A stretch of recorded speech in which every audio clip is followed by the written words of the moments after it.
Hello. My name is Ian, and again, welcome back to my YouTube channel in brief book and film reviews. If this is your first time on my channel, welcome. If you're here to watch the review of this really good book that you may or may not have read yourself before, you probably might have just read it before, but you want to come in and see what I think of it. Yeah, you're welcome. So, this book is called Under and Alone, and the author is William Quinn. The book is 260 pages long. It was first published in 2005 by Random House, and then later in 2006 in England or the UK by Mainstream Publishing. The in brief book and film review rating for this book, I would say, is 9 out of 10. Really interesting book, really good book, and I really enjoyed watching and reading this book. So tired. Really interested in that. I have another book by an undercover agent, J. Robbins, I think it is. He infiltrated the Hells Angels, but this book, I have to say, I favored this book. It was more intense, it was more kind of gripping, it was kind of like more on the edge. Certain characters, he really kind of put it out there. Great storyteller, really is. And my heart goes out to him, as a human being, reading this book and that, and knowing the sacrifice that he went through and actually went through afterwards, and that to get some of these guys lifted off the streets and into prison. So he basically was an undercover agent for alcohol, tobacco and firearms, special agent, and he had gone on undercover duties and operations before, but he never infiltrated the Mongols. I don't think anyone ever infiltrated the Mongols. This time period is around about 1998, and they were just really starting to get noticed, very dangerous. Already had their rooks with the Hells Angels, so it was time for an agent to get in there amongst them, cat amongst the pigeons, and try and infiltrate them, try and get some convictions. That he did. I won't go too much into the book itself because I don't want to spoil it for you.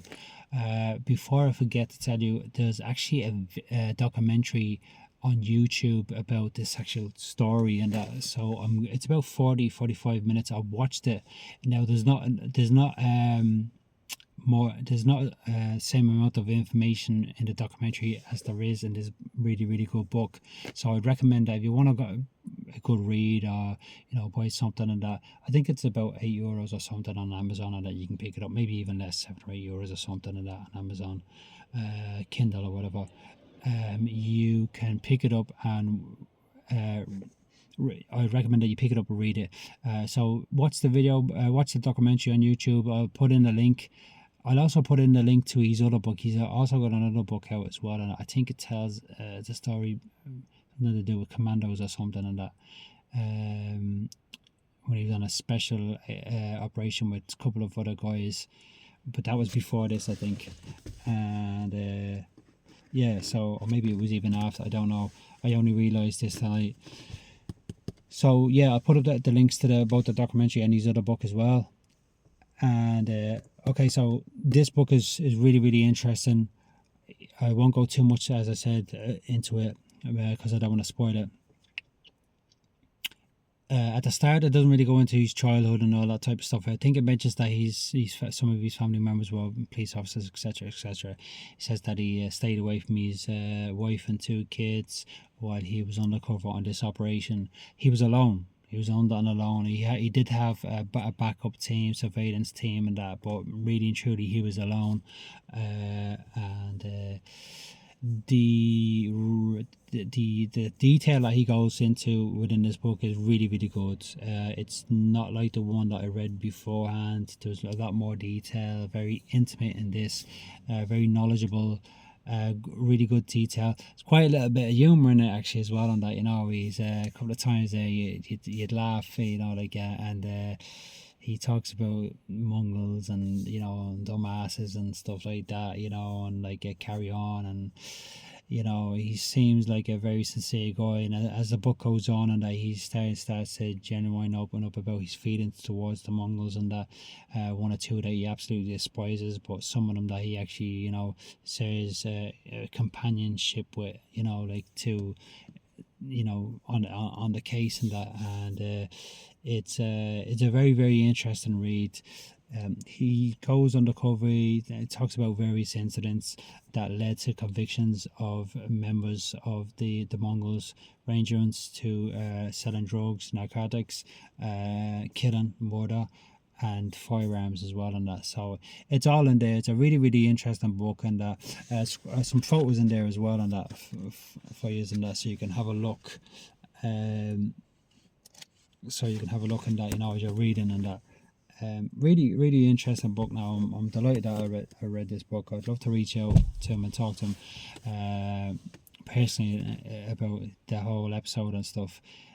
And like my heart went out to him, especially at the end. Watching the documentary, when he was talking there, you could actually see him physically talking, so he's like not the way he was.